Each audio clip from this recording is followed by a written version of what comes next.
Some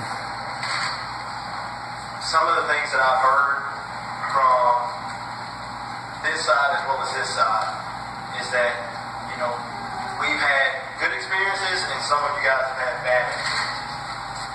I'm one of those where I have to say that I was fortunate enough where I didn't have any bad experiences growing up with law enforcement.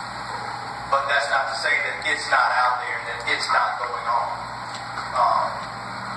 I know the big question is how do we stop what's going on in the community throughout the whole U.S. I don't think anybody in here has that answer at all.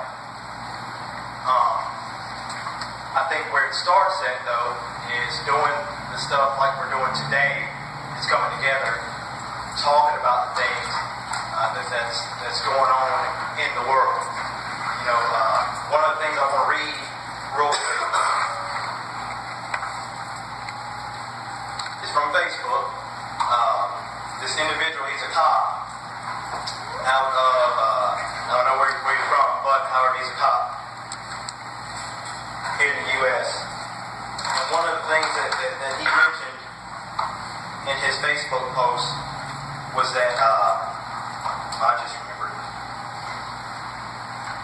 is we watch YouTube and it's a 2-minute and 30-second clip, and all of a sudden we have the answer as to what that law enforcement should have done in that situation. I've been put in situations where, my life was deemed in jeopardy, my brother's life was deemed to be in jeopardy, and luckily enough, we had the training and the background and knew what to do to make it out of that situation professionally, successfully, and safely. Because at the end of the day, we're all humans. We all just want to go home to our families. If my mom would please go and stand up. Please. As you see,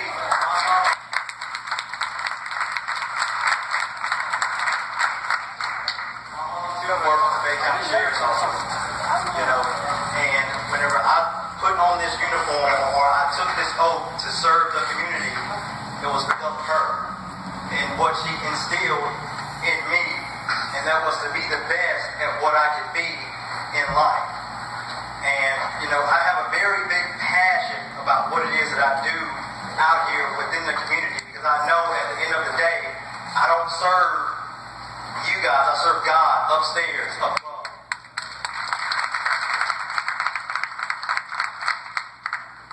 I hope you guys see that as I'm speaking about this, I get very passionate because I understand and I know where both sides of the spectrum is coming from. But again, at the end of the day, we all have to learn to do things like this and come together, and let's just communicate and talk it out so that way we can come to an answer as to how we're going to stop all the violence, or I should say stop all the violence, but how we're going to better be able to get things done together as a community, as a whole, as one unity. Thank you.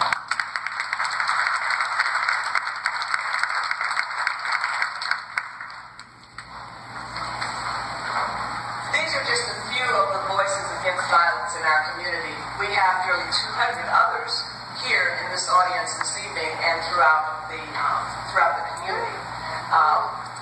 Is there a question or a comment that you all would like? Yeah, I have a question.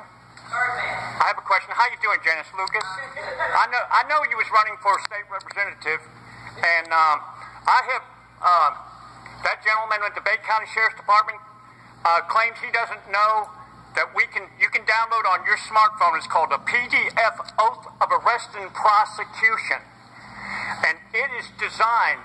I give actual statutes and laws and everything like that, and it is designed to put dirty cops in prison. I recently looked at the Florida Department of Law Enforcement Code of Conduct. A police officer is supposed to be impartial. Every time I've had a cop come up to me, they never let me write down my side. I was complaining about one of these super loud car stereos. These boom cars, 3015 of Florida statutes, it is the duty of the Sheriff's Department to arrest these boom cars. Nobody talks about the cops bullying people, poor people. where people, all they're trying to do is just live in peace. I'm for cops. I hate dirty cops. And the thing is, it seems to me like anytime I want to tell my side, I've been doing a 10-year battle trying to do something to safeguard my community about these super loud car stereos. I had a sergeant striker at the Panama City Police Department put false charges on me.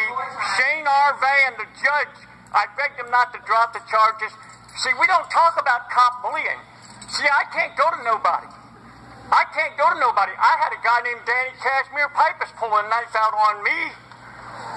That's right. I can't go to the cops about that. I can't go to the cops about that. So let's talk about the bullying. Let's talk about the bullying that's going on with the cops. Let's talk about that.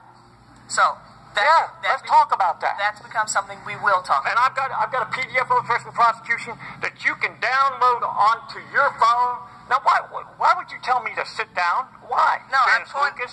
pointing to all of these people here who've heard you and have heard that you have. Yeah, right. And I've been begging for years to try to do something to try to protect my community because of these boom cars, American terrorists that are felonies under 80610 of the Florida statutes, felonies. Not 32 contraband, they can take away their vehicles. We cannot. I've been thrown in jail over 20 times, and I've never done anything. The public pretender's office is basically the public pretender's office. All these other people here also want to talk to you. By all means, go ahead. By all means, go ahead.